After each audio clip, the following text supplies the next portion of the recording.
दोस्तों शुरू करते हैं आज की इंफ्रा न्यूज। पहली खबर जो आ रही है वो है हमारी भारतीय रेलवे के फ्रेट परफॉर्मेंस से, जहां पर भारत की इकोनॉमिक बैकबोन के तौर पर ये डिपार्टमेंट जो है या कहीं तो पार्ट है भारतीय इकोनॉमी का, उसने एक साल में 1 बिलियन टन 1 अरब टन माल ढोने का रिकॉर्ड पार कर लिया है। तो यहाँ पर 1020 मिलियन टन नवंबर 19 को पूरा हो गया है। फाइनेंशियल ईयर अब खत्म होना बाकी है, तो ऑब्वियसली ये आंकड़ा और ऊपर जाएगा, लेकिन यहाँ पर ऑब्वियसली एक बहुत ज्यादा बड़ी बात है और हम बहुत गिने चुने देशों के अंदर आते हैं जो इतने बड़े मात्रा में फ्रेट का इस्तेमाल कर रहा है रेलवे सेक्टर में। कोयला यहाँ पे सबसे बड़ा कंट्रीब्यूटर है 505 मेट्रिक टन के साथ, जिसके बाद में आयरन ओर है 115 मेट्रिक टन, जिसके बाद आता है सीमेंट 92 मेट्रिक टन, उसके बाद है कंटेनर ट्रैफिक यानी कि मिक्स गुड्स हो गए 59 मेट्रिक टन, पेग आयरन और फिनिश स्टील जो है ये 47 मेट्रिक टन पे आ रहा है, फर्टिलाइजर्स 42 मेट्रिक टन पे आ रहे हैं, mineral oil 32 metric tonne, food grains 30 metric tonne, material for steel plants 20 metric tonne और बाकी बैलेंस गुड जो है वो 74 मेट्रिक टन से लेकर आए हैं। इसके अलावा भी कई नए नए डिपार्टमेंट्स है, फ्रेश प्रोड्यूस हो गया, कहीं कहीं पे ई कॉमर्स गुड्स हो गई, इनका भी आंकड़ा बढ़ रहा है और कई कंपनीज धीरे धीरे जो है अपनी कैपेसिटी या कहीं तो अपनी लॉजिस्टिक्स रेलवे के जरिए ज्यादा से ज्यादा कर रहे हैं। अगली खबर दोस्तों ये भारतीय inland waterways authority of India से, जिन्होंने साइन किए हैं multiple memorandum of understandings worth 3000 crore rupees to strengthen inland water transport, cargo logistics and river tourism across north east. And ये union ministry of ports, shipping and waterways के द्वारा भी announce किया गया है। तो दोस्तों इंडियन मैरीटाइम वीक के दौरान ये अनाउंसमेंट हुआ। अब इसकी वजह से होगा ये कि नॉर्थ ईस्ट के अंदर कई जगहों पे मेथनॉल, फॉर्मलिन इन जैसे चीजों का ट्रेड या मैन्युफैक्चरिंग होने वाला है। तो यहाँ पे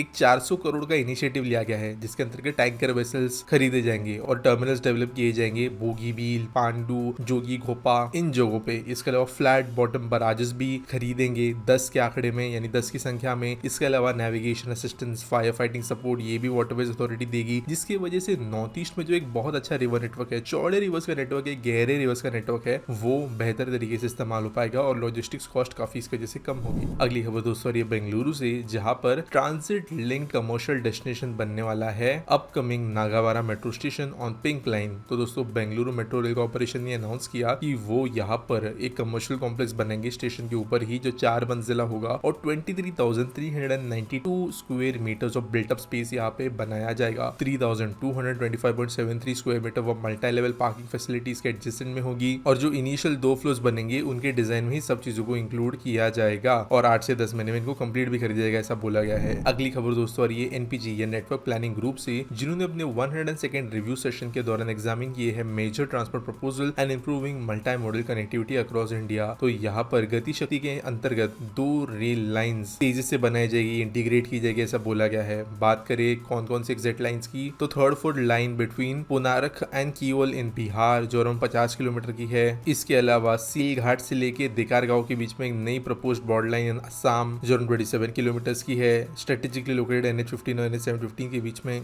और इसके वजह से हेवी लेवल पे जो है यहाँ की इंडस्ट्री को सपोर्ट मिलेगा। अगली खबर दोस्तों रेल विकास निगम लिमिटेड से, जो ऋषिकेश और करण प्रयाग के बीच में एक रेलवे लाइन बना रही है और इन्होंने 2026 की जो डेडलाइन थी इस लाइन को बनाने के लिए, इसको आगे ढकेल के 2028 कर दिया है कई इश्यूज के चलते। वैसे 213 जो टोटल किलोमीटर्स ऑफ टनल्स यहाँ पे बननी है, उसमें से 201 किलोमीटर की टनलिंग हो गई है, ऐसा इनका कहना है। लेकिन यहाँ पर कुछ कनेक्शंस है, धलवाला से लेकर नीर गड्डू, कलदुयाला से लेकर शिवमूर्ति नियर तीन धारा, ये सब रीजन्स के अंदर काफी ज्यादा समय लग रहा है। अब दोस्तों यहाँ पर ये एक मजाक वाली लाइन नहीं है, ये उन लाइन्स में से है जहाँ पर ऑन ग्राउंड रेलवे पटरी से कई गुना ज्यादा रेलवे लाइन जो है टनल्स और ब्रिजेस पे से गुजर की है। तो बेसिकली रेल लाइन नहीं बल्कि टनल ब्रिज का एग्जीक्यूशन है। सिमिलर जो अभी हमारी श्रीनगर वाली लाइन खुली, काइंड ऑफ सिमिलर कंडीशंस इस वाली लाइन के लिए भी है। तो ऑब्वियसली डिफिकल्ट टास्क है और थोड़ा सा टाइमलाइन यहाँ पे पलट गया है। अब होप करते हैं कि गवर्नमेंट जो है इसको आगे और पुश नहीं कर पाएगी। अगली खबर दोस्तों नोएडा इंटरनेशनल एयरपोर्ट से, जिन्होंने पार्टनरशिप की है with Uttar Pradesh state transport corporation और इसके साथ में मिलकर वो रोल आउट करेंगे direct bus routes linking upcoming airport to a wide area of destinations. Kind of एक बस डिपो छोटा सा नोएडा इंटरनेशनल एयरपोर्ट से शुरू होगा, जहां पर नोएडा, ग्रेटर नोएडा, गाजियाबाद, आगरा, अलीगढ़, मथुरा, वृंदावन, हरतास इन जगहों पे जाने के लिए सीधे बसेस अवेलेबल होगी। इसके अलावा एक्सटेंडेड नेटवर्क आगे जाकर बुलंदशहर, फारुखाबाद, फिरोजाबाद, हापुड़, मुरादाबाद, शेखोहाबाद इन जगहों पे भी जाएगी। इसकी वजह से एयरपोर्ट पे आने वाले लोग इंटीरियर यूपी से कनेक्ट कर सकेंगे। आज के एक्टिविटी के बारे में बात करें तो डेव पूछते हैं, why can't we turn 1 or 2 tram routes as tourist attraction for the city? I personally think at least one small route for heritage tourism with good trams can function. Of course prices will increase a lot. और ये जो last line है ये सबसे ज्यादा जरूरी है। Currently जो ट्राम यूज करने वाले लोग हैं थोड़े बहुत भी, वो बहुत कम फेयर्स दे रहे हैं, जो लोग ट्रैम बचाने की कोशिश कर रहे हैं वो एंथुसियास्ट है, वो ट्रैम को एक लेगेसी की तरह देखते हैं। और इसके बीच में अगर टूरिज्म का एंगल आप डाल दो तो फिर ऑब्वियस उसके प्रमोशन की जरूरत पड़ेगी। कोलकाता एज अ सिटी लोगों को घूमने जाने के लिए नहीं आता है